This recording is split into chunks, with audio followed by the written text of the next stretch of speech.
Hello guys! Happy snowy day! And ayan, so another day, another vlog. And for today's video, sagutin natin yung tanong ng isang kababayan natin kung DIY ba daw yung ginawa kong process para sa Shingan visa ng father ko. And bago yan, subscribe muna kayo sa YouTube channel ko, Sheena Chinitas Vlog. And follow niyo na rin ako dito sa TikTok.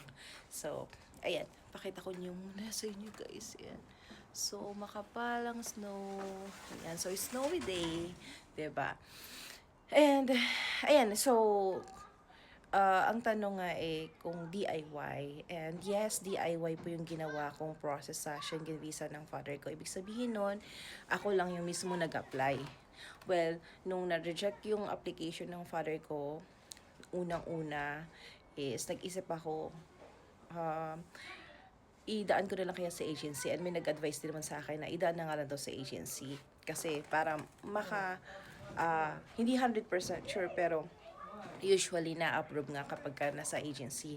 And then nung first application ko, dahil nga na-reject, pinalipas ko na lang muna.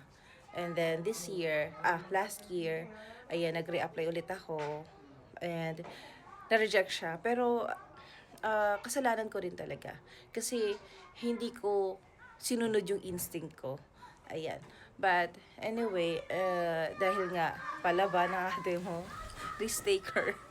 So, tinry ko ulit. And one thing lang talaga is, kailangan kompleto lang talaga yung documents nyo. Nakasulat naman din talaga doon kung ano yung mga kailangan documents. Sundin nyo yun guys para i-approve nila. Ma-provide mo yung information na hinihingi nila. So, yes, hindi na po ako dumaan ng agency. Ginawa ko siya, pinrocess ko siyang mag-isa. Nag-research ako. Ayun, kaya nyo yun guys. Basta i-provide nyo lang po yung kailangan nilang information. So, yun lang, lakasan lang ng loob and pray lang.